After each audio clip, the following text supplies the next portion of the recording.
الحمدللہ رب العالمین والصلاة والسلام علی سید المرسلین اما بعد فاعوذ باللہ من الشیطان الرجیم بسم اللہ الرحمن الرحیم الصلاة والسلام علیک یا رسول اللہ الصلاة والسلام علیک یا حبیب اللہ الصلاة والسلام علیک یا نبی اللہ وعلا آلک وصحابک یا نور اللہ۔ پیارے آقا مدینے والے مصطفیٰ صلی اللہ تعالی علیہ وآلہ وسلم کا فرمان عالی شان ہے، جو بندہ مجھ پر 1000 مرتبہ درود پاک پڑھتا ہے وہ مرے گا نہیں جب تک جنت میں اپنا ٹھکانہ نہ دیکھ لے۔ صلو علی الحبیب صلی اللہ تعالی علی محمد صلی اللہ علیہ وسلم۔ مدنی چینل کے ناظرین، مرحبا، سلسلہ ہے اندھیرے سے اجالے کی طرف۔ ہم مسلمان ہیں اور مسلمان ہونے کی حیثیت سے ہم پر یہ لازم ہے کہ اپنے ارد گرد رہنے والے مسلمانوں کی بھی عزت کریں اور ان مسلمانوں کی بھی عزت کریں جو ہم سے پہلے گزر چکے ہیں۔ ہم سے پہلے گزر جانے والے بزرگان دین اور اولیاء کرام وہ اپنے دور میں بھی ہدایت کا منبع تھے اور آنے والی نسلوں کے لیے بھی ان کی زندگی جو ہے وہ ہدایت کا ایک نمونہ ہوگی۔ اللہ سبحانہ و تعالیٰ نے قرآن کریم کی سب سے پہلی سورت سورہ فاتحہ میں جو دعا ہمیں تعلیم فرمائی ہے وہ یہ ہے کہ اہدنا الصراط المستقیم، یعنی اے اللہ ہمیں سیدھی راہ چلا، صراط الذین انعمت علیہم، ان لوگوں کی راہ، ان لوگوں کا رستہ جن پر تو نے انعام فرمایا۔ مفسرین کرام فرماتے ہیں کہ اس آیت کریمہ کی تفسیر خود قرآن کرتا ہے کہ جب وہ یہ کہتا ہے کہ سیدھے رستے پر، اللہ کے پسندیدہ رستے پر وہ لوگ ہیں جو یا تو انبیاء ہیں یا صدیق ہیں یا شہداء ہیں یا صالحین ہیں۔ تو ہمیں قرآن کریم نے ہی یہ سکھا دیا کہ ہمیں انبیاء کے رستے پہ، ہمیں صدیقین کے رستے پہ، ہمیں شہداء کے رستے پر اور صالحین یعنی نیک لوگوں کے رستے پر چلنا ہے۔ تو سلف صالحین کے رستے پہ چلنا، ان کے طریقے کو اپنانا، یہ خود قرآن کریم کی تلقین ہے اور قرآن کریم ہمیں اس بات کی ترغیب دلاتا ہے کہ ہم ان کے رستے پہ چلیں۔ اور بھی بہت سی جگہوں پہ کونوا مع الصادقین، یعنی اے ایمان والو سچے لوگوں کے ساتھ ہو جاؤ۔ تو یہ جو بزرگان دین ہم سے پہلے گزر چکے ہیں وہ یقیناً سچے لوگ ہیں۔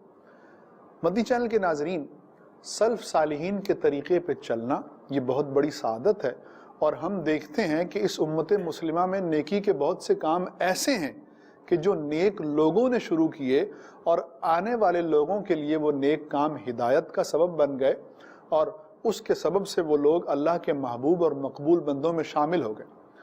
اس کی بہترین مثال حضور غوث پاک رضی اللہ تعالیٰ عنہ کی شروع کردہ 11ویں شریف ہے۔ یہ صدقہ و خیرات کرنے کا وہ پسندیدہ عمل ہے اور یہ وہ پسندیدہ طریقہ ہے کہ جس پر نسل در نسل علماء، صلحاء اور اولیاء کا عمل رہا ہے، اور آج حضور غوث پاک کا یہ طریقہ ہم تک پہنچا ہے، اور ہم میں سے بہت سے لوگ ایسے ہیں جنہوں نے 11ویں سے بہت سی رحمتیں اور برکتیں پائی ہیں۔ اچھا، یہ تو سلف صالحین کا مقام ہے، اور امت میں اللہ سبحانہ و تعالیٰ نے جو ان کو مقبولیت اور پسندیدگی عطا فرمائی ہے یہ اس کی کیفیت ہے۔ ہمیشہ سے امت کی اکثریت جو ہے بزرگوں کے طریقے پہ عمل کرتی چلی آئی ہے، اور ان کے عمل کو بعض اوقات دلیل کے طور پہ بھی پیش کیا جاتا ہے۔ لیکن میں مفتی صاحب یہاں پر ایک چیز عرض کرنا چاہوں گا کہ ایک بہت چھوٹا سا طبقہ ہے جو سلف صالحین، مفسرین، محدثین، ان گزرے ہوئے علماء کے طریقے پہ تحقیق کے نام پہ تنقید کرتا ہے، اور اس تنقید کے ذریعے سے یہ جو چھوٹا سا ایک طبقہ ہے یہ بزرگوں کی تحقیقات کو ضعیف قرار دینے کی کوشش کرتا ہے، ناقابل قبول اور ناقابل عمل قرار دیتا ہے۔ تو یہ جو رویہ ہے اور یہ جو اس طرح کا گروہ ہے، ان کے بارے میں آپ کیا فرماتے ہیں؟ الحمدللہ رب العالمین والصلاة والسلام علی سید المرسلین، اما بعد فاعوذ باللہ من الشیطان الرجیم، بسم اللہ الرحمن الرحیم۔ عرض یہ ہے کہ سلف صالحین پر اعتراض کرنا اور بزرگان دین کی تحقیقات اور ان کی بیان کردہ چیزوں کو خاطر میں نہ لانا اور انہیں کچھ نہ سمجھنا یہ کوئی نئی بات نہیں ہے، یہ ہمیشہ سے چلتی ہے۔ صحابہ کرام کا بہت ساری چیزوں پر اتفاق تھا، خارجی نمودار ہوئے اور انہوں نے امت کا شرازہ منتشر کرنا شروع کر دیا۔ خارجیوں کے بعد اور بہت سارے فرقے نکل آئے، قدریہ نکلا، جبریہ نکلا، معتزلہ نکل آئے۔ تو یوں امت کے جو مسلمہ یعنی تسلیم شدہ اور متفق علیہ چیزیں تھیں ان میں اختلاف کرنا شروع کر دیا۔ تو ہمیشہ سے پھر بزرگان دین جو ہے وہ یہ بات سمجھاتے آئے کہ جو بزرگوں کا طریقہ رہا اسی پہ چلو، جو امت کا طریقہ ہمیشہ سے چلتا آیا اسی پہ چلو، اس سے ہٹو گے تو گمراہ ہو جاؤ گے، بہت خوب۔ اس سے ہٹو گے تو خرابی کا شکار ہو جاؤ گے۔ اور یہ جو بات تھی یہ خود قرآن پاک سے بھی ثابت تھی اور امت کے تعامل سے بھی اور مشاہدات سے بھی ثابت تھی۔ قرآن پاک کو آپ لے لیں، جیسے ابھی جو آپ نے آیت مبارکہ تلاوت کی کہ اللہ تعالیٰ نے ہمیں یہ دعا سکھائی ہے، اہدنا الصراط المستقیم صراط الذین انعمت علیہم، کہ ہم اللہ تعالیٰ کی بارگاہ میں عرض کریں کہ اے اللہ ہمیں سیدھے راستے پر چلا، راستہ ان لوگوں کا جن پر تو نے انعام فرمایا۔ سبحان اللہ۔ اس کا مطلب یہ ہوا کہ جو خدا کے پسندیدہ بندے ہیں ان کے راستے پر چلنا، صراط مستقیم پر چلنا۔ سبحان اللہ۔ اب اللہ تعالیٰ کے پسندیدہ بندے صحابہ ہیں، تابعین ہیں، سلف صالحین ہیں، ائمہ مجتہدین ہیں، محدثین ہیں، مفسرین ہیں، یہ اللہ تعالیٰ کے پسندیدہ بندے، ان کے طریقے پر چلنے کی ہم دعا مانگتے ہیں۔ اللہ تعالیٰ نے ہمیں یہ دعا سکھائی ہے کہ یہ دعا مانگو، تو اس کا مطلب یہ ہوا کہ یہی طریقہ ٹھیک ہے۔ اگر اس سے ہٹیں گے تو پھر گمراہی کے دروازے جو ہے وہ شروع ہو جائیں گے۔ اعلیٰ حضرت علیہ الرحمہ نے ایک جگہ بڑی خوبصورت بات ارشاد فرمائی ہے۔ آپ نے فرمایا کہ جمہور یعنی مسلمانوں کی اکثریت کے راستے سے ہٹنا، فرمایا گمراہی کا پہلا زینہ ہے۔ اللہ اللہ۔ یہ گمراہی کا پہلا زینہ ہے کہ آدمی گمراہی کے راستے پر چلتا ہی تب ہے کہ جب وہ بزرگان دین کی تحقیقات کو سائیڈ میں کرنا شروع کر دے اور اپنی بات اور نئی بات اور جدید بات کو لانے کی کوشش کرے اور اس کے اندر پڑ جائے۔ اچھا، اب یہاں پر یہ بات کہ یہ اس طرح کیا کیوں جاتا ہے، ایک تو یہ اس کی قباحت ہے کہ اگر بزرگان دین کی تحقیقات، مفسرین، محدثین کی باتوں کو سائیڈ میں کر دیں گے اور اپنی نئی سنانا شروع کر دیں گے تو یہ ایک گمراہی کا راستہ کھل جائے گا، ایک بات۔ دوسری بات یہ کہ ایسا کیا کیوں جاتا ہے، اس کا سبب کیا ہے؟ آخر ہر نیا بندہ کھڑا ہوتا ہے اور وہ کسی کالج سے آیا، یونیورسٹی سے آیا، بیرون ملک سے پڑھ کے آیا، انگریزوں سے پڑھ کے آیا، اور آتے ساتھ ہی اس نے نعرے مارنا شروع کر دیا کہ جناب پچھلی ساری کتابیں فضول ہیں اور آج کے زمانے میں وہ نہیں چل سکتی، نہ کوئی پرانی تفسیر آج کام آئے گی، نہ پرانی حدیث کی کتابیں کام آئیں گی، نہ مجتہدین کی باتیں آج کام آئیں گی، آج فقیر ہی کام آئے گا، یعنی آج میں ہی کام آؤں گا نا۔ تو یہ جو باتیں شروع کر دیتے ہیں اس کی وجہ کیا ہوتی ہے؟ دیکھیں، اس کی وجہ ایک ہی ہوتی ہے، وہ یہ ہے کہ جب تک بزرگان دین کے کام کی تحقیر نہیں کریں گے اور لوگوں کی نظر میں اسے کم تر ثابت نہیں کریں گے، تب تک اپنے آپ کو برتر ثابت نہیں کروا سکتے، تب تک اپنی بات منوا نہیں سکتے۔ ایک بات وہ کہ جو پچھلے ہزاروں محدثین مفسرین نے فرمائی، ایک بات وہ ہے کہ جو اس نئے بندے نے کہی۔ اب اس نئے بندے کی بات جب سب کے برخلاف ہے تو لوگ سیدھا بولیں گے کہ بھائی تمہاری بات غلط ہے۔ لیکن اگر پہلے یہ لوگوں کے ذہن میں یہ بات ڈال دے کہ یار جو پچھلوں نے کام کیا ہے نا وہ ہے ہی ناکارہ، لوگوں کے ذہن سے اس کی اہمیت نکلے گی تو اس کی بات کی اہمیت بیٹھے گی۔ لہٰذا جو لوگ بزرگوں کے طریقے اور تحقیقات کا دامن تھام کے رہتے ہیں وہ ان نئے لوگوں سے متاثر نہیں ہوتے ہیں، اور جو پہلوں کا دامن چھوڑتے ہیں تو ان کے جوتوں میں پڑتے ہیں آ کے، پھر وہ ان کے پاؤں پڑتے ہیں اور ان کے پیچھے چلتے ہیں۔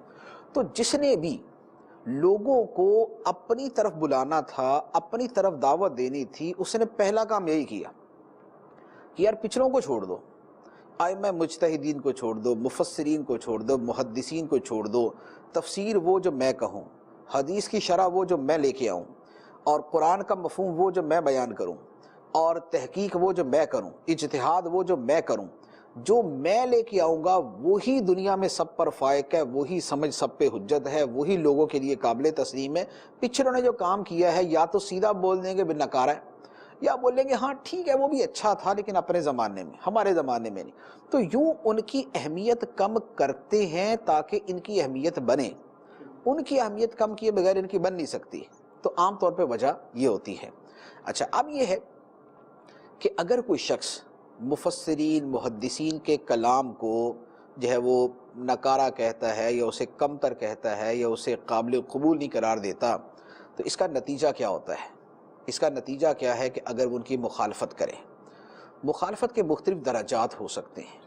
ایک صورت یہ ہو سکتی ہے کہ کوئی شخص پہلے بزرگان دین کی اور سابقہ امت کی ان باتوں کے برخلاف کرے کہ جس پر ساری امت کا اتفاق ہے. اگر ایسی بات سے اختلاف کرے گا تو وہ تو کفر ہوگی یا گمراہی ہوگی. جیسے ختم نبوت کے جو منکرین ہیں، جو نبی پاک علیہ الصلوۃ والسلام کے بعد بھی کسی بھی نبی کو مانتے ہیں کہ نیا نبی آ سکتا ہے، آیا، آئے گا، آتا رہا، یہ وہ جو بھی کرتے ہیں، انہوں نے آیت مبارکہ خاتم النبیین جو ہے جی اس کے اس مفہوم کا انکار کیا جو ساری امت کا مسلمہ تھا. ٹھیک ہے جی. تو سابقہ لوگوں کے مفسرین و محدثین کے اگر اس موقف سے اختلاف کیا جائے جو ساری امت کا متفق علیہ ہے تو یہ شے گمراہی بھی ہو سکتی ہے، یہ شے کفر بھی ہو سکتی ہے. جو صحیح العقیدہ امت تھی وہ یہ مانتی آئی کہ قبر میں یا جزا ہوتی ہے یا سزا ہوتی ہے. لیکن اب اگر کوئی شخص یہ کہنا شروع کر دے کہ جناب ہم نے تو 20 قبریں کھلی دیکھی، اندر تو کچھ بھی نظر نہیں آتا، ٹھیک ہے، ایسا کہنے والے آدمی موجود ہیں، تو اب یہ عذاب قبر کا انکار جو ہوگا یہ بھی امت کے مسلمہ شے کا انکار ہوگا کہ یہ گمراہی کے اندر آ جائے گا. بہت خوب. تو مفسرین و محدثین، سلف صالحین اور سابقہ امت کا اختلاف اگر اس درجے کا ہے تو یہ گمراہی یا کفر میں آ جائے گا. دوسری صورت یہ ہو سکتی ہے کہ سلف کے اندر اقوال تو مختلف ہیں، کسی آیت کی تفسیر میں کسی مسئلے کے اندر اقوال مختلف ہیں، لیکن اکثریت ایک موقف پہ ہے. ٹھیک. ایسی صورت میں جو لوگ شاذ، متفرد اور جدا گانہ رائے کو اختیار کرتے ہیں یہ خطرے پر ہیں، یہ سلامتی کی راہ سے دور ہے، کیونکہ جس معاملے کی طرف امت کی اکثریت ہے اس کا حق کے زیادہ قریب ہونا زیادہ واضح. سبحان اللہ. بہت خوب. لہٰذا اس طرح کے جو اختلافات کرنے والے ہیں تو ان کا بھی کوئی پتہ نہیں ہے کہ کب یہ خطرے سے نکل کر حقیقی خطرے میں پڑ جائیں، یعنی خطرے کے قرب سے نکل کے حقیقی خطرے میں پڑ جائیں. تیسرے نمبر پہ یہ ہے کہ ایک ایسی نئی شے کو بیان کیا جائے جو شے بزرگان دین کی تحقیق کے خلاف نہیں ہے. خلاف نہیں ہے، نئی ہے، نئی ہے، خلاف نہیں ہے. اب اگر نئی ہے تو صرف نئی ہونا اسے غلط نہیں قرار دے دیتا، کیونکہ قرآن پاک کے معارف اور اسرار جو ہے یہ تو ہمیشہ نئے سے نئے سامنے آتے ہی رہیں گے. اب یہ دیکھا جائے گا کہ جو نئی بات ہے وہ قرآن و حدیث کے مسلمات کے خلاف تو نہیں، وہ امت کے اتفاقی چیزوں کے خلاف تو نہیں، خود کلام عرب اس معنی کی تائید کرتا ہے. تو اگر یہ چیزیں اور شرائط وہاں پر پائی جاتی ہیں تو پھر نئی چیز کے آنے میں کوئی حرج نہیں ہوتا جبکہ یہ دیگر شرائط پائی جائیں.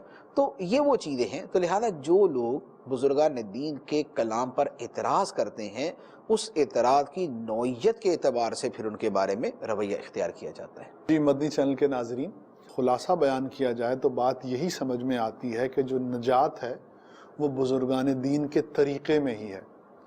ان اللہ کے پسندیدہ اور نیک بندوں کو فالو کرنا، ان کی اتباع کرنا، یہ ہمیں قرآن کریم کا حکم ہے. اور تجربہ اور مشاہدہ بھی یہ بتاتا ہے کہ جو لوگ بزرگان دین کے طریقے پر ہوتے ہیں، جو امت کی غالب اکثریت کے طریقے کو اپنائے ہوئے ہیں، یہ لوگ کبھی سیدھی راہ سے بھٹکتے نہیں بلکہ سیدھی راہ پر رہتے ہیں.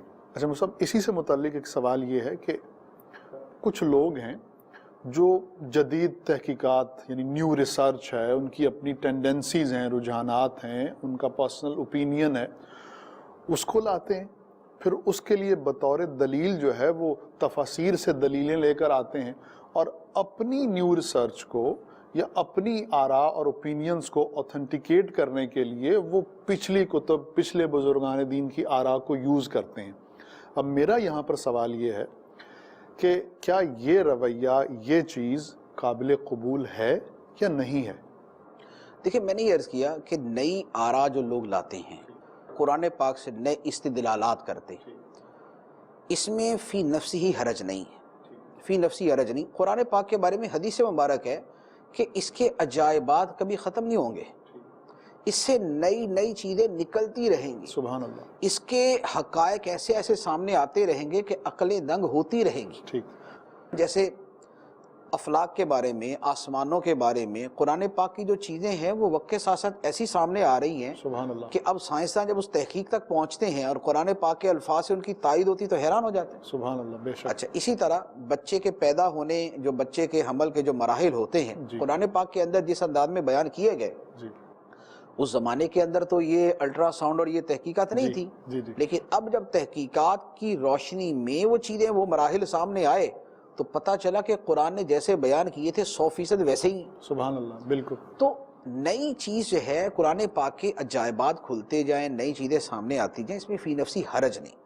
اب بات یہ ہے کہ نئی رائے کو دیکھنا یہ پڑے گا کہ کس شے سے متعلق ہے۔ ٹھیک، سائنس کے متعلق بھی ہو سکتی ہے، وہ نفسیات کے متعلق بھی ہو سکتی ہے، وہ معاشرت کے متعلق بھی ہو سکتی ہے، وہ اخلاقیات کے متعلق بھی ہو سکتی ہے۔ ٹھیک، اب اگر قرآن پاک سے کسی نے کوئی سائنسی استدلال کیا، ٹھیک، سائنسی تھیوری ہے یا سائنس کا کوئی فیکٹ ہے، ٹھیک، قرآن پاک سے اس کا استدلال کیا گیا، وہاں پر یہ دیکھنا ضروری ہوتا ہے کہ سائنس کا وہ رول بذات خود قطعی ہے ٹھیک، اور قرآن پاک کی آیت سے وہ استدلال بھی قطعی ہے یا نہیں۔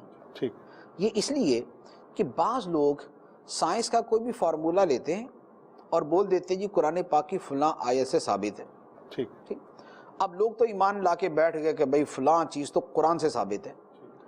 50 سال گزرتے ہیں، سائنس کی وہ تھیوری غلط ثابت ہو جاتی ہے، ٹھیک، اب بتائیے قرآن کا کیا کریں گے؟ اگر قرآن کی آیت کا وہی مطلب تھا جی، جو سائنس نے بیان کیا تھا، تو جب 50 سال کے بعد سائنس کی وہ تھیوری غلط ثابت ہوگی تو الٹیمیٹ نتیجہ تو یہ نکلا نا کہ قرآن کا بیان ہی غلط ثابت ہو گیا، اللہ اللہ اللہ، جی، تو یہ بڑا خطرناک ہے۔ ٹھیک، لہٰذا سائنس کی جو چیز بیان کی جائے اس میں پہلے نمبر پر یہ دیکھنا ضروری ہے کہ وہ کتنی حتمی اور قطعی ہے۔ اور سائنس کا مسئلہ یہ ہے کہ سائنس کی ہر شے کے بارے میں یہ کہا جاتا ہے کہ اس کی کوئی شے قطعی نہیں، جی، وقت کے ساتھ اس کی تھیوری بدلتی رہتی ہے۔ آئنسٹائن کی تھیوری کے اوپر کلام شروع ہو گیا، نیوٹن کی تھیوری کے اوپر کلام جی، شروع ہو گیا، بڑے بڑے سائنسدانوں نے جو چیزیں بیان کی اور جن کے اوپر آگے ہزاروں ایجادات ہو چکی ہیں، ان کی بنیادوں میں اختلاف ہو گیا کہ ہو سکتا ہے کہ اس کا سبب یہ نہ ہو وہ ہو، ٹھیک ہے، جی، ایسے ہی، ٹھیک ہے نا، ایسے ہی ہے۔ جی، جی، تو اس لیے سائنسی چیزوں کو قرآن پاک سے ثابت کرتے ہوئے بہت زیادہ احتیاط کی حاجت ہوتی ہے۔ غالباً 1 یا 1.5 صدی پہلے کی بات ہے، ایک صاحب نے قرآن پاک کی تفسیر لکھی اور سائنس کی جتنی چیزیں آج سے 150 سال پہلے ثابت تھیں وہ ساری قرآن سے ثابت کر دیں۔ ٹھیک، اب 200-250 چیزیں سائنس کی قرآن پاک سے ثابت کر دیں، اور وہ جو سائنس کی 200-250 چیزیں تھیں ان میں سے کم از کم 200 غلط ثابت ہو گئی، ٹھیک ہے، ان کی جگہ نئی تھیوریز آ گئی، ان کی جگہ نئی باتیں آ گئی۔ اب وہ تفسیر کا کیا کرے؟ اب جو اسی تفسیر کو پڑھ کے قرآن کا وہی مفہوم لے کے بیٹھا ہوا تھا وہ تو بیچارہ گیا ایمان سے، وہ تو بولے گا یار قرآن کی 200 آیتیں غلط ثابت ہو گئی۔ جی، تو لہذا سائنسی تھیوری قرآن پاک سے ثابت کرنے میں بہت زیادہ احتیاط کی حاجت ہوتی ہے، لیکن اس سے ثابت ہو بھی سکتی ہے، ایسا نہیں ہے کہ اس سے ثابت ہو ہی نہیں سکتی، ثابت بھی ہو سکتی ایک بار۔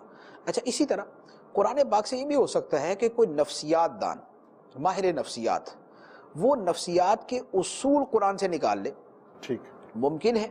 کیوں؟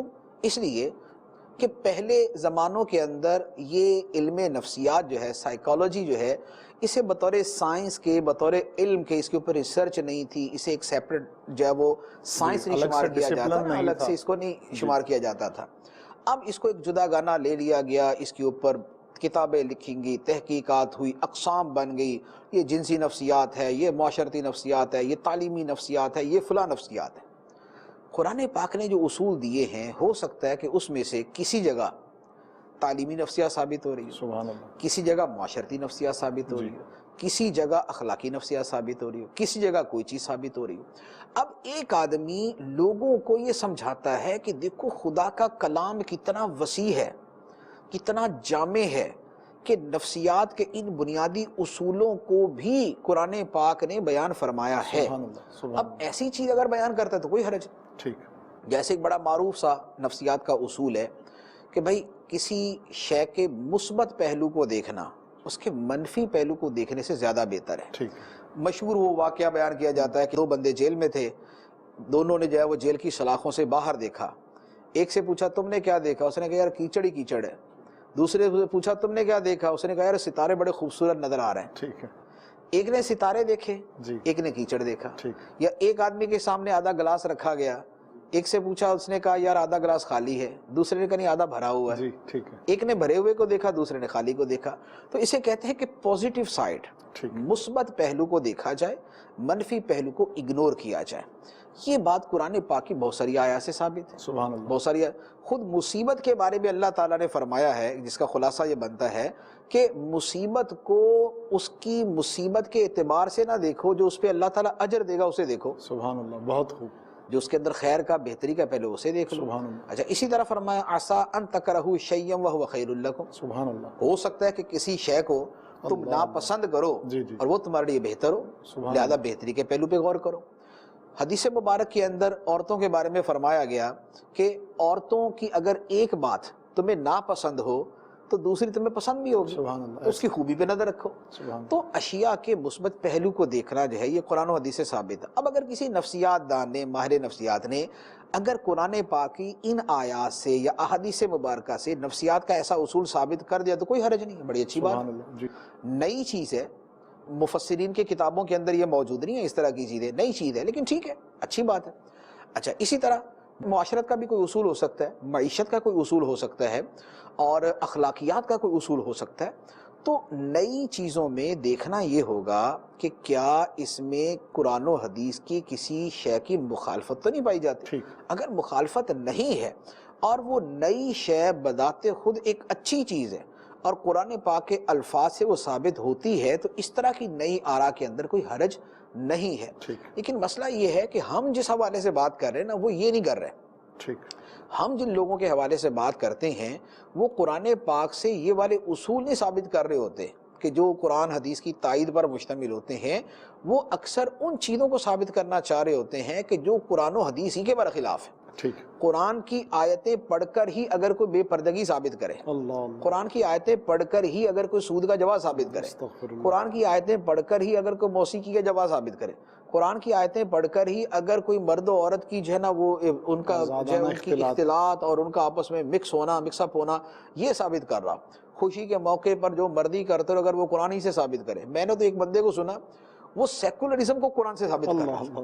وہ کہہ رہا ہے نبی پاک علیہ السلام نے جو معاشرہ ترتیب دیا یہ سیکولر معاشرہ تھا، اس میں ہر بندے کو اپنی بات کہنے کی اجازت تھی، اور یعنی باتیں کدھر کی لے لی اور لگا ان کو کدھر دیا. اب ایسے اگر استدلال کریں گے اور ایسی نئی آراء یا رجحانات یا جو ہے وہ خیالات کو لے کے آئیں گے تو وہ بالکل باطل مردود ہوں گے. ہاں اگر ڈھنگ کی بات لے کے آتے ہیں تو بہت اچھی بات ہے. قرآن پاک کی جتنی اچھی سے اچھی تفسیر بیان کی جائے، جتنے اچھے سے اچھے نکات اور پوائنٹس بیان کیے جائیں، بہت اچھی بات ہے. بلکہ یہاں پر میں ایک اور چیز آپ کو عرض کروں. آپ کو یاد ہوگا پاکستان کے اندر ایک زمانے میں سوشلزم، کمیونزم کا بھوت بڑا لوگوں پہ سوار تھا نا. تو اس زمانے میں وہ جو ہے وہ اسکالرز اور افراد بھی موجود تھے جو قرآن سے کمیونزم ثابت کرتے تھے، جو قرآن سے سوشلزم ثابت کرتے تھے. قرآن کی فلاں ایسے یہ یعنی قرآن پاک کی وہ دیگر 1000 آیتیں سائیڈ میں، اور وہ ایک آیت کے جس کا مفہوم کیا تھا، جس کا مطلب کیا تھا، جو کس سیاق و سباق میں اتری تھی، اس کو لے کے وہ کمیونزم اور یہ سوشلزم جو ہے وہ یہ ثابت کر رہے تھے. اب ایسی چیزیں اگر قرآن سے ثابت ہوں گی تو پھر تو کفر کو ہی قرآن سے ثابت کرنے والی بات ہے کہ قرآن ہی سے کفر کا جواز بھی ثابت ہو جائے. اللہ. مدنی چینل کے ناظرین، پھر وہی بات کہ بزرگوں کے طریقے پہ رہیں، بزرگوں کے طریقے پہ چلیں، اور اللہ کے نیک بندوں نے جو ہمارے لیے رستہ چھوڑا ہے اس رستے پر چلتے ہوئے ہم انشاءاللہ العزیز کامیابی کو حاصل کر سکتے ہیں. اور بزرگوں کا یہ طریقہ قرآن کریم سے ثابت ہے، احادیث مبارکہ سے ثابت ہے. بلکہ ایک حدیث میں تو اس طرح کا مضمون بھی آیا ہے کہ میری امت کی اکثریت جو ہے وہ گمراہی پر جمع نہیں ہو سکتی. اور پھر مزید یہ فرمایا گیا کہ تم امت کی اکثریت کے ساتھ رہنا، امت کے سب سے بڑے گروہ کے ساتھ رہنا. تو اگر آج ہم دیکھیں تو ہمیں یہ پتہ چلتا ہے کہ امت کی جو اکثریت ہے وہ سلف صالحین کے طریقے پر ہے، وہ بزرگان دین کے طریقے پر ہے، وہ اللہ کے دوستوں، علماء، اولیاء اور صلحاء کے طریقے پر ہے۔ اگلے سوال کی طرف چلتے ہیں۔ مفتی صاحب، ایک اور اب چیز بڑی کامن سی ہمارے معاشرے میں ہو چکی ہے، مسلمان جو ہے اپنے شاندار ماضی کو یاد کرتے ہیں، جو انہوں نے کارنامے انجام دیے طب میں، میڈیسن میں، سائیکالوجی میں، اسٹرونومی میں، اور اس طریقے سے کیمسٹری میں، فزکس میں، جو بھی اس زمانے کے ریسورسز کے حوالے سے تھا۔ تو آج اگر ہم ان چیزوں کو یاد کرتے ہیں تو بعض لوگ ہمیں کہتے ہیں کہ don't leave in your golden past, try to be practical, face the ground realities. آپ اپنے ماضی میں نہ رہیں، راکھ کریدنے سے کچھ نہیں ملے گا۔ تو یہ جو چیز ہے کہ ہمیں ہمارے ماضی سے ڈیٹیچ کرنے کی کوشش کی جا رہی ہے، تو یہ جو طرز عمل ہے یہ کس حد تک درست ہے؟ دیکھیں، اس طرح کے رویے بڑے عجیب و غریب سامنے آتے ہیں، بعض اوقات ہنسی آتی ہے، بعض اوقات ان پہ رونا آتا ہے۔ پاکستان کے اندر بھی ایک مرتبہ اس طرح کا رجحان ہوا تھا کہ مختلف شہروں کے نام تبدیل کر کے اسلامی ناموں کے اوپر ان کو جو ہے وہ چینج کرنا شروع کیا گیا۔ جیسے ٹوبا ٹیک سنگھ ہے، اس کا نام دارالسلام جو ہے وہ اس کا نام رکھا گیا۔ اسی طرح چند ایک اور شہروں کے بارے میں یہ کیا گیا۔ اس پر اب یہ جو لبرل اور سیکولرز ہیں، یہ پتہ کیا لکھنا شروع ہوئے، لو جی اب تو سڑکیں بھی مسلمان ہونا شروع ہو گئی ہیں، اب تو جو ہے وہ یہ شہروں کی جو علاقے اور رقبے ہیں نا، یہ بھی مسلمان ہونا شروع ہو گئے۔ یہ اس طرح کے اعتراضات۔ اچھا، اسی طرح اگر کسی گلی محلے کا نام مثال کے طور پہ علاقے کا نام صدیق آباد اور گلی کا نام جو ہے صدیق سٹریٹ رکھ دیا، تو اس کے اوپر جو ہے نا لبرل حضرات کو جو ہے نا پریشانی ہو جاتی ہے، لو جی اب تو یہ گلی بھی مسلمان ہو گئی۔ ٹھیک، چیزوں کے نام رکھنا شروع کر دے اسلامی ناموں کے اوپر، تو اس کے اوپر بھی کلام شروع ہو جاتا ہے کہ لو جی اس چیز کا نام اسلامی کیوں رکھ دیا، کسی اسٹیڈیم کا نام اسلامی رکھ دے اس کے اوپر، لو جی اس کا نام یہ اسٹیڈیم مسلمان ہو گیا۔ ٹھیک، دنیا کے اندر ہزاروں ایئرپورٹ ہیں جو مختلف افراد کے نام پر رکھے گئے۔ ٹھیک ہے، میں نے نہیں سنا کہ کسی لبرل نے ان پر اعتراض کیا ہو کہ جناب ان چیزوں کے نام، ان شہروں کے نام ان افراد کے نام پہ کیوں رکھے گئے، نہ رکھے ان کے نام کے اوپر۔ اسی طرح اور اسٹیڈیمز ہیں۔ اچھا، یہ آپ نے مشہور سنا ہوگا سینٹ پیٹرس برگ۔ جی یہ سینٹ کیا ہوتا ہے؟ جی، صوفی درویش ان کا جو عیسائیوں کے اولیاء، جی، عیسائیوں کے جو ولی ہوتے ہیں جی، اس کو سینٹ کہتے ہیں نا۔ ٹھیک، پیٹرس برگ، پیٹرس میرس برگ، جی، اس طرح کے جی، مختلف نام۔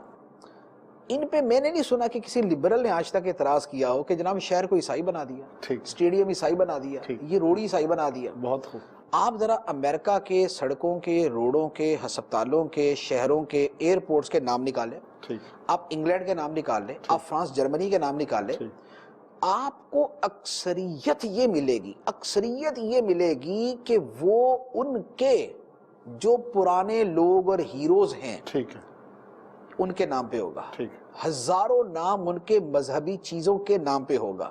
یہ ہر تیسری چیز کو میری کیوں کہتے ہیں؟ جی، یہ میری ہاسپٹل، ٹھیک، ہولی فیملی ہاسپٹل، جی، یہ فلاں چیز، یہ کیا ہے؟ یہ سب عیسائیوں کے اپنے تصورات اور عقائد اور ٹھیک، جو ان کی شخصیات کے ناموں پر ہیں، لیکن سنا نہیں آج تک۔ اچھا، ایون کہ پاکستان کے اندر سینٹ کے نام سے جو ہے وہ اسکول موجود ہیں، جی، ان اسکولوں میں جو لوگ پڑھے ہیں ان کو شہر کا اسلامی نام رکھنے پر تو اعتراض ہے، ٹھیک ہے، اسی اسکول کا نام کسی عیسائی شخصیت کے نام پہ رکھنے کے اوپر کوئی اعتراض نہیں۔ بہت خوب، تو اس کا مطلب یہ ہوا کہ آپ کو چڑ جو ہے ناموں سے نہیں ہے، اسلام سے ہے، اللہ اللہ، کہ جہاں اسلام کا نام آتا ہے وہاں آپ کو تکلیف شروع ہو جاتی ہے۔ ٹھیک، جہاں کسی عیسائی کا، اچھا ٹوبا ٹیک سنگھ کے نام پر کسی کا اعتراض سنا ہے آپ نے؟ جی نہیں، کبھی نہیں، کیوں جناب، سکھ کے نام پہ ہے، جی، ٹھیک ہے۔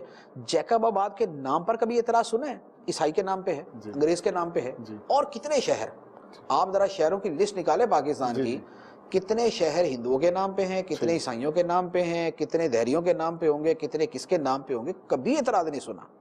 لیکن اگر ان شہروں کے، ان علاقوں کے، ان چیزوں کے، روڈوں کے، سڑکوں کے، گلیوں کے آپ اسلامی نام رکھنا شروع کر دیں تو ابھی طبیعت خراب ہو جائے گی اللہ، جی، ایسے ہی، کہ نہیں جناب یہ تو جناب سڑکیں مسلمان کر رہے ہیں۔ ٹھیک، اور یہ پاکستان میں 25-30 سال پہلے یہ تھا نا کہ مختلف چیزوں کے نام اسلامی رکھنا شروع ہو گئے تھے، تو اب اس سے جن کو آج تک تکلیف ہے وہ آج بھی اس کا حوالہ دیتے ہیں نا، تو یہ بولتے ہیں اور وہ زمانہ جب سڑکیں بھی مسلمان ہو رہی تھی، جب اسٹیڈیم مسلمان ہو رہے تھے، جب شہر مسلمان ہو رہے تھے، یہ اعتراض کبھی عیسائیوں پہ کیوں نہیں کیا؟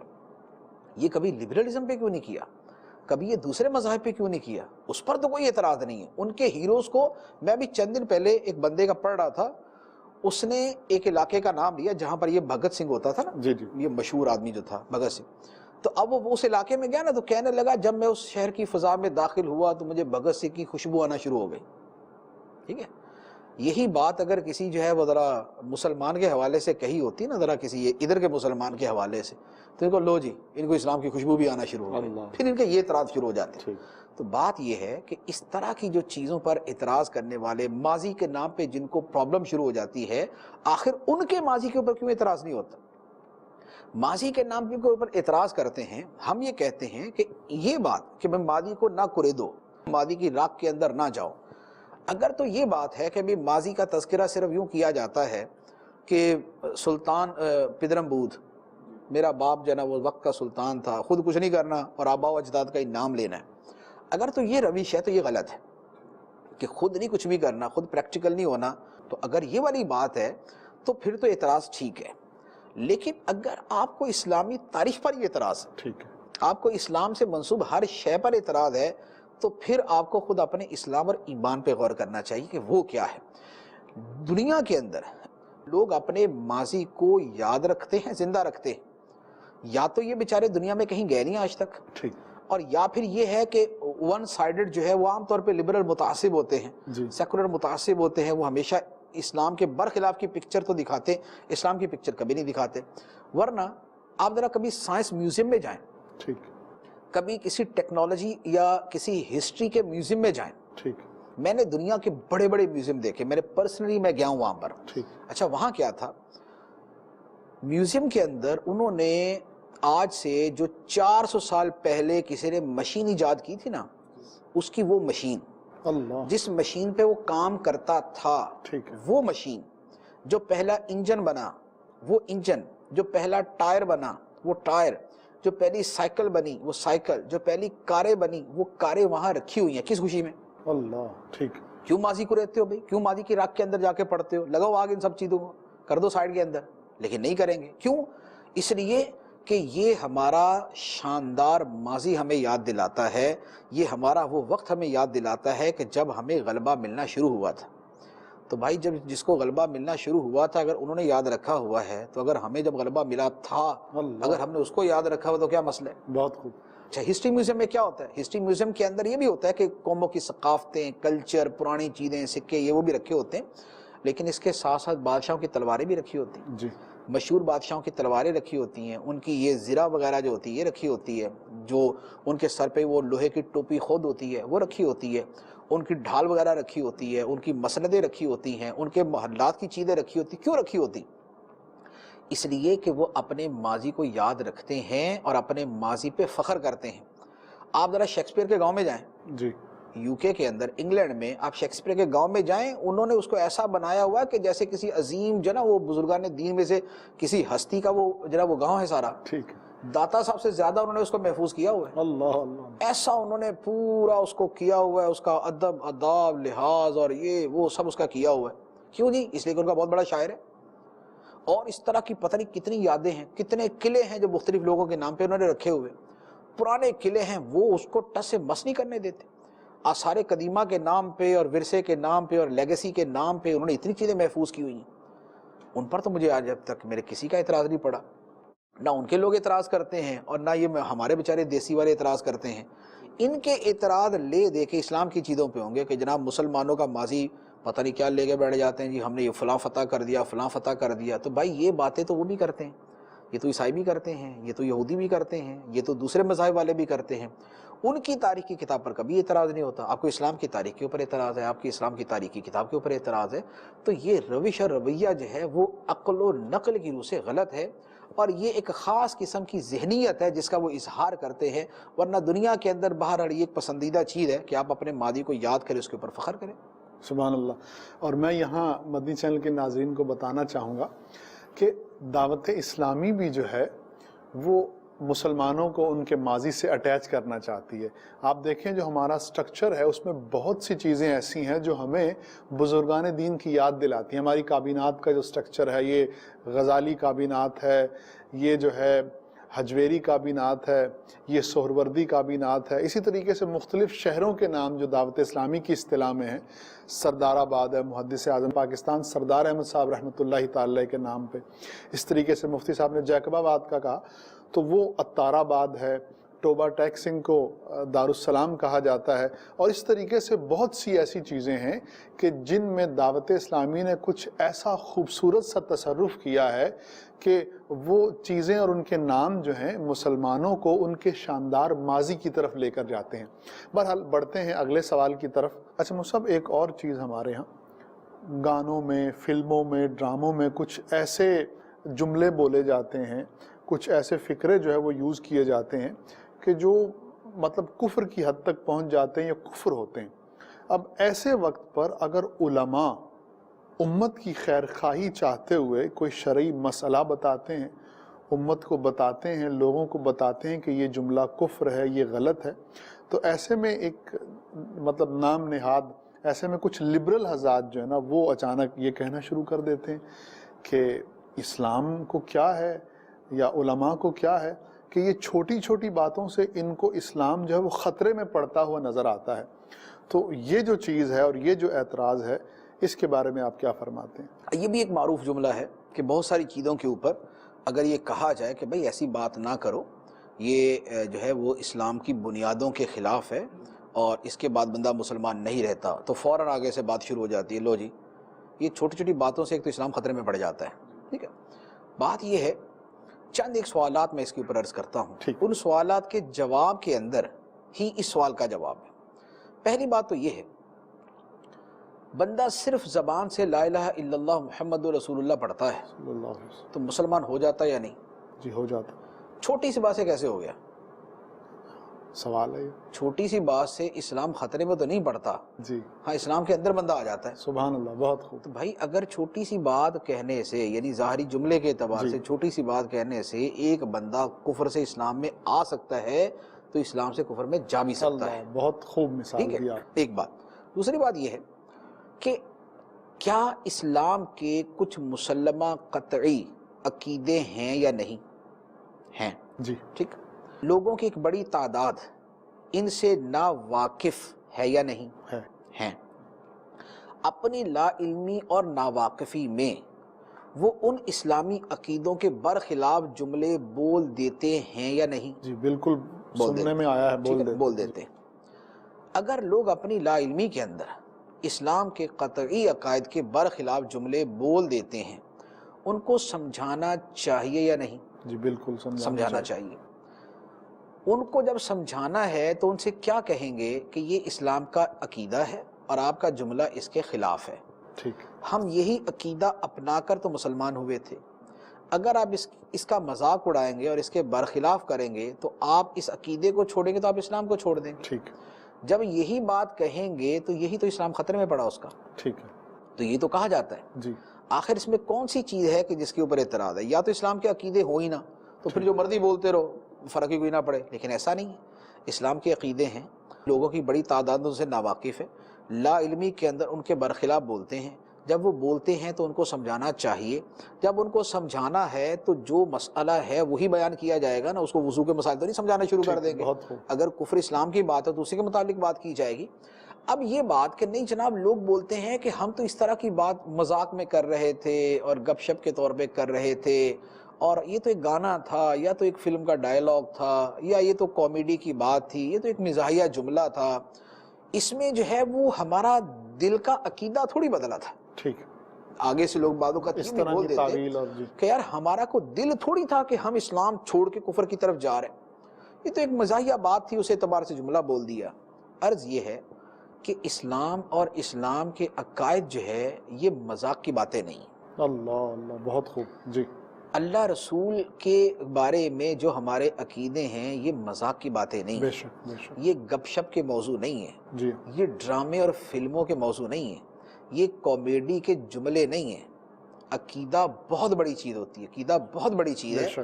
ایسے لوگ کہ جو بطور مذاق کے اللہ عز و جل اور اس کے رسول صلی اللہ علیہ وسلم کے حوالے سے جملے بول دیتے تھے، یہ نبی پاک علیہ السلام کے زمانے میں بھی تھے، لیکن ان کے بارے میں اللہ تعالیٰ نے کیا فرمایا ذرا قرآن پڑھ کے دیکھ لیں، پھر پتہ چل جاتا ہے کہ کیا اسلام کے برخلاف جملے کے لیے یہ ضروری ہے کہ دل سے وہ جملہ بولا جائے یا مذاق میں بولو تو بھی حکم لگ جاتا ہے۔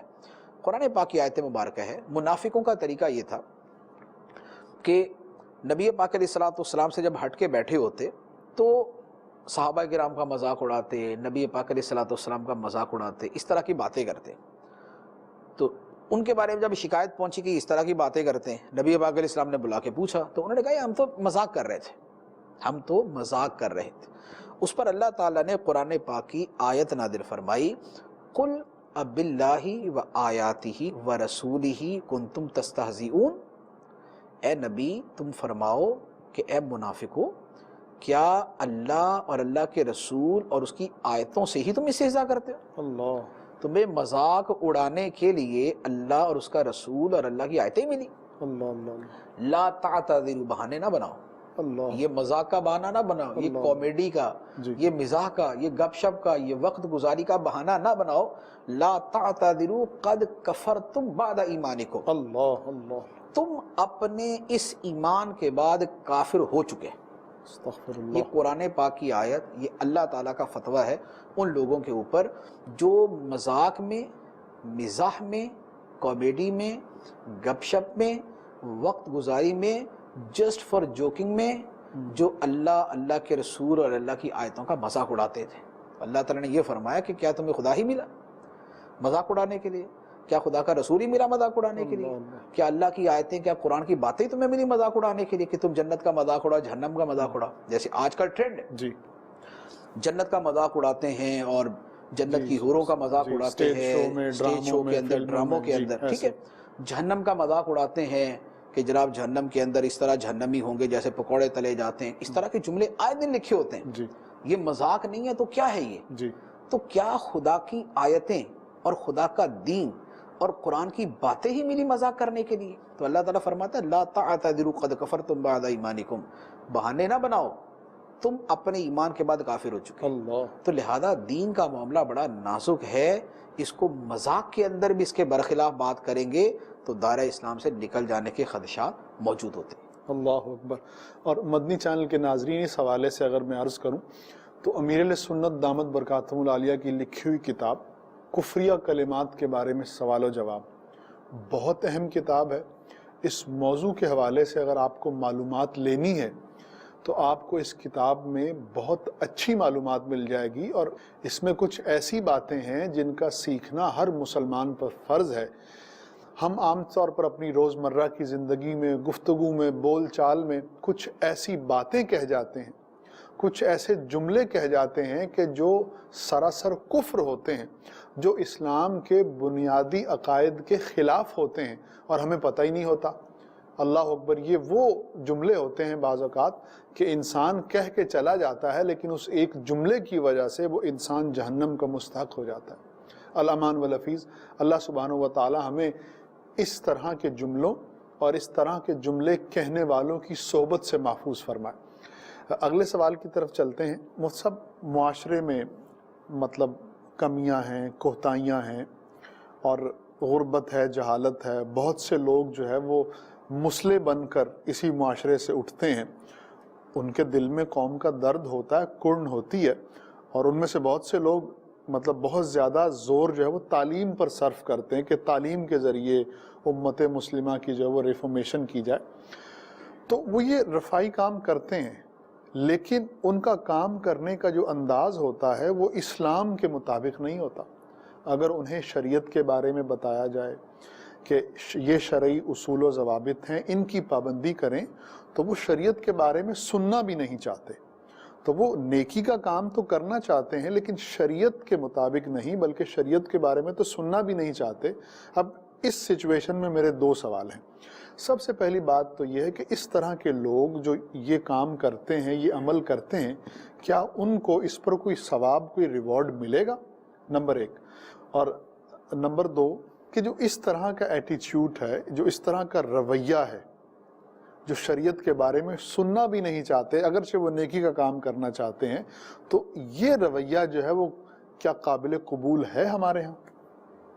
دیکھیں پہلی بات کے بارے میں عرض کروں گا، جو یہ بات ہے نا کہ ان کو ثواب ملے گا یا نہیں، ٹھیک، کام اچھا کیا، غربت کا خاتمہ، جہالت کا خاتمہ، لوگوں کی پریشانیوں کا خاتمہ، روزگار مہیا کرنا، معذور بچے ہیں ان کی تعلیم و تربیت کا اہتمام کر دینا، ٹھیک، جو بچے جو ہے وہ اپنی غربت کی وجہ سے، اپنے حالات کی وجہ سے نہیں تعلیم حاصل کر سکتے، ان کے لیے اسکول بنا دینا، ان کے لیے ایجوکیشن سسٹم قائم کر دینا، دور دراز کے گاؤں دیہات کہ جہاں پر اساتذہ نہیں ملتے وہاں پر کچھ ایسا سسٹم بنا دینا، سارے کام جو ہے بڑے اچھے ہیں، ٹھیک، سارے کام بڑے اچھے ہیں۔ لیکن جہاں تک ثواب کا تعلق ہے، ثواب کے بارے میں نبی پاک صلی اللہ تعالیٰ علیہ وآلہ وسلم نے ایک اصول بیان کر دیا۔ اصول یہ ہے انما الاعمال بالنیات وَلِكُلِّ امْرِئٍ مَّا نَوَىٰ، فرمایا کہ اعمال کے ثواب کا دار و مدار نیتوں پر ہے، اور ہر بندے کو وہی ملے گا جس کی اس نے نیت کی ہوگی، سبحان اللہ، لہذا جس نے ثواب کی نیت کی اسے ثواب ملے گا، ٹھیک، جس نے ثواب کے لیے وہ کام ہی نہیں کیا ٹھیک ہے، تو اللہ تعالیٰ سے کیوں ثواب دے؟ اللہ، جس نے خدا کے لیے کیا ہی نہیں ہے تو اللہ تعالیٰ سے ثواب بھی نہیں دے گا۔ اس نے کیا تھا اپنے نام کے لیے، اس نے کیا تھا مغرب سے فیم، پیسہ لینے کے پاپولرٹی، لیے، جی، اس نے کیا تھا ایک بس اس کو درد ہے بس اس کے لیے، اللہ تعالیٰ کے حوالے سے تو اس کے ذہن میں کوئی تصور ہی نہیں تھا، ٹھیک، ثواب کے حوالے سے تو اس کے ذہن میں تھا ہی کچھ نہیں، تو اگر نہیں تھا تو پھر ثواب کوئی نہیں۔ ثواب کا دار و مدار نیت پر ہے کہ وہ کام اللہ تعالیٰ کے لیے کیا جائے، اللہ تعالیٰ کے لیے نہیں کیا تو پھر ثواب نہیں ہے، ایک بات۔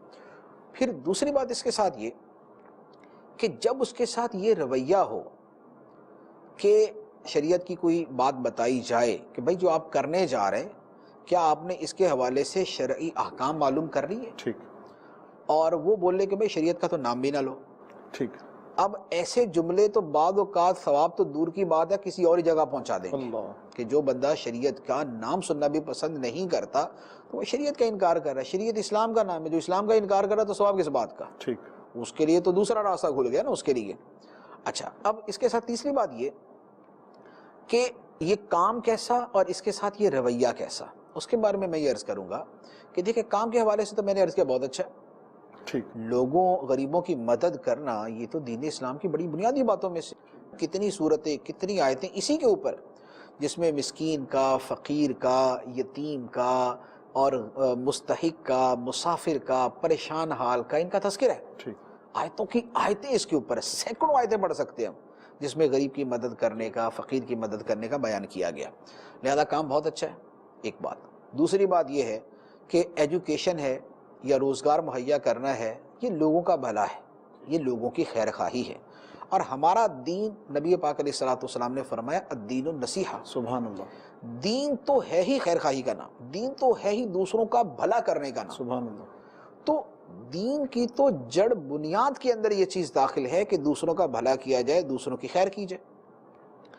اسی طرح حدیث مبارک ہے، نبی پاک علیہ الصلوۃ والسلام نے فرمایا خیر الناس من ینفع الناس، سبحان اللہ، لوگوں میں بہترین وہ ہے جو لوگوں کو زیادہ نفع دینے والا ہے، سبحان اللہ، جو جو لوگوں کو نفع پہنچاتا ہے، ان کی غربت دور کرتا ہے، ان کو روزگار دیتا ہے، ان کو تعلیم دیتا، لوگوں کو نفع پہنچا رہا ہے، بہت اچھا ہے، لوگوں میں سب سے اچھا ہے وہ۔ لیکن اس کے ساتھ ایک بات یہ ہے کہ ان تمام چیزوں کے ساتھ ہمیں یہ دیکھنا ہوگا کہ ہمارا کام، ہمارا جذبہ، ہمارے جذبات، ہمارے ایموشنز، ہمارے پیشنز، سب کے سب اللہ تعالیٰ کے حکم کے تحت ہی چلیں، ٹھیک، اس کے تحت ہی چلیں۔ ہم اپنے جذبات سے کوئی کام کر دیں اور ہو خلاف شریعت، یہ درست نہیں، ٹھیک، اور بعض اوقات تو عقلی اعتبار سے بھی سمجھ آتا ہے، عقلی اعتبار سے بھی سمجھ آتا ہے کہ یہ درست نہیں۔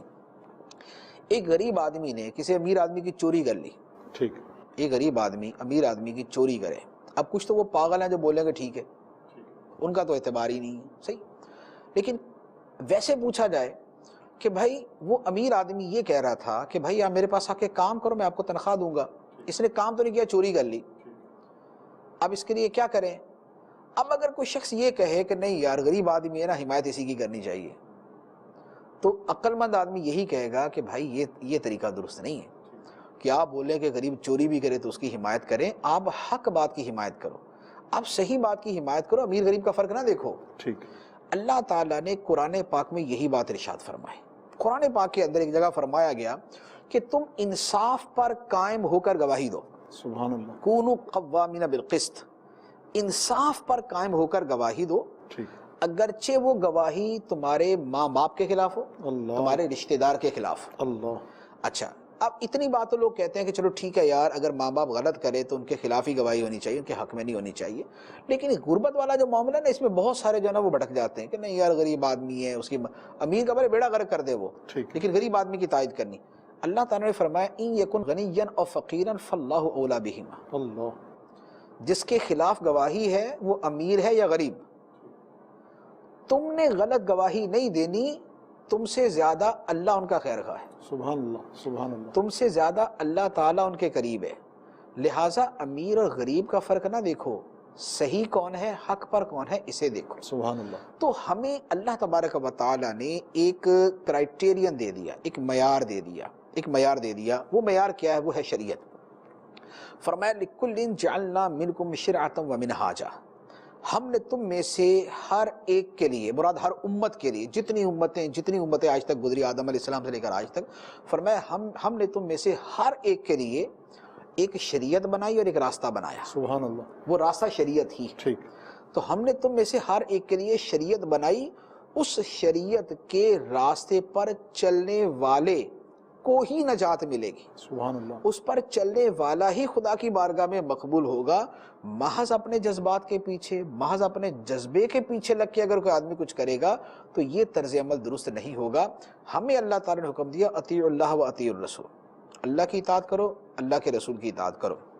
تو ہم نے ہمارے جذبات جیسے بھی ہوں، ہمارا جذبہ جیسا بھی ہو، ہمارا کام جو بھی ہو، اگر وہ شریعت کے احکام کے مطابق ہے تو ٹھیک ہے، ورنہ ہو سکتا ہے کہ وہ کام جو لوگوں کے بھلے پر مشتمل ہے ہمارے لیے جہنم میں جانے کا سبب بن جائے۔ اللہ، اللہ، جیسے میں اس کی مثال عرض کرتا ہوں، ہمارے پاس بڑی مثالیں آتی ہیں دارالفتہ کے اندر، بہت سے لوگ غریبوں کے لیے زکوٰۃ جمع کرتے اور ان کے علاج پہ خرچ کرتے، پیسہ آیا بغیر اس کے کہ وہ اس غریب آدمی کی ملک میں دیا جائے، ٹھیک ہے، جو کہ شرعی طریقہ ہے، جو شرعی طریقہ ہے کہ زکوٰۃ میں غریب کو مالک بنانا ضروری ہے۔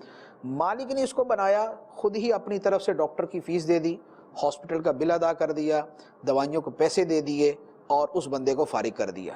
اب یہ زکوٰۃ کا پیسہ کسی بھی جگہ شرعی اعتبار سے فقیر کی، غریب کی ملک میں نہیں آیا، یہ زکوٰۃ کو ضائع کر دیا، ٹھیک ہے، یہ زکوٰۃ کو برباد کر دیا، یہ زکوٰۃ ادا ہی نہیں ہوئی، اللہ، یہ زکوٰۃ ادا نہیں ہوئی۔ ٹھیک ہے، اب کرنے والے نے کروڑوں یا ہو سکتا اربوں روپیہ جمع کیا ہو، ہاسپٹلز کتنا جمع کرتے ہیں، جو چیریٹی والے ہاسپٹل ہیں وہ کتنا جمع کرتے ہیں، کروڑوں اربوں روپیہ جمع کیا، لیکن شریعت کے حکم پہ عمل نہیں کیا تو ہزاروں لوگوں کی زکوٰۃ کو برباد کر دی۔ ٹھیک، زکوٰۃیں جمع کر کے محنت کی، پھر خرچ کیا، سسٹم چلایا، پھر بھی گناہ گار ہوئے، کیوں؟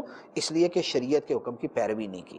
تو لہذا شریعت کا حکم جو ہے وہ سب سے مقدم ہے۔ تو وہ لوگ کہ جو رفاہی کام کرتے ہیں، تعلیم کے نام پہ، غربت کے نام پہ، روزگار کے نام پہ یا کسی اور چیز کے نام پہ، ان کے لیے سب سے پہلی بات شریعت کا علم حاصل کرنا اور پھر اس کے مطابق چلنا ہے۔ اگر شریعت کا علم حاصل نہیں کریں گے، اس کا نام نہیں سنیں گے، اس کے مطابق نہیں چلیں گے تو ثواب نہیں ملے گا، الٹا گناہ ملے گا۔ اللہ اکبر۔ مفتی صاحب نے جو بات ارشاد فرمائی اس میں ایک چیز جو ہے وہ قابل غور ہے کہ زکوٰۃ اکٹھی کرتے ہیں لیکن شرعی طریقے کے مطابق اس کو تقسیم نہیں کرتے، کسی فقیر کی ملکیت میں نہیں دیتے۔ حیرت کی بات ہے کہ شریعت کے نام پر ہی جمع کرتے ہیں، کیونکہ زکوٰۃ جو ہے وہ شریعت کا ہی حکم ہے۔ شریعت ہی کے بیان کردہ ایک اصول، ایک حکم کو پورا کرنے کے لیے زکوٰۃ اکٹھی تو کر لیتے ہیں، لیکن شریعت کے بیان کردہ احکامات کے مطابق اس زکوٰۃ کو خرچ نہیں کرتے۔ اور پھر لِكُلٍّ جَعَلْنَا مِنْكُمْ شِرْعَةً وَمِنْهَاجًا، کہ ہم نے تم میں سے ہر ایک کے لیے ایک شریعت اور ایک رستہ بنایا ہے۔ مدنی چینل کے ناظرین، اسلام ایک مکمل ضابطہ حیات ہے اور اسلام زندگی کے ہر ایک پہلو پر حاوی ہے۔ آپ جس سچویشن میں بھی ہوں، آپ جس حالت میں بھی ہوں، آپ کو کسی بھی طرح کی گائیڈ لائن چاہیے، آپ کو کسی بھی حکم کو معلوم کرنا ہے تو شریعت جو ہے وہ ہماری مدد کے لیے موجود ہے، ہمیں سیدھا رستہ دکھانے کے لیے موجود ہے۔ اللہ تعالیٰ ہمیں شریعت مطہرہ پر عمل کرنے، اسے سمجھنے اور اس کے مطابق زندگی گزارنے کی توفیق عطا فرمائے۔ انشاءاللہ العزیز دوبارہ نئے سلسلے کے ساتھ حاضر ہوں گے۔ اللہ تعالی ہمارا حامی و ناصر ہو۔ صلو علی الحبیب صلی اللہ تعالی علی محمد صلی اللہ علیہ وسلم۔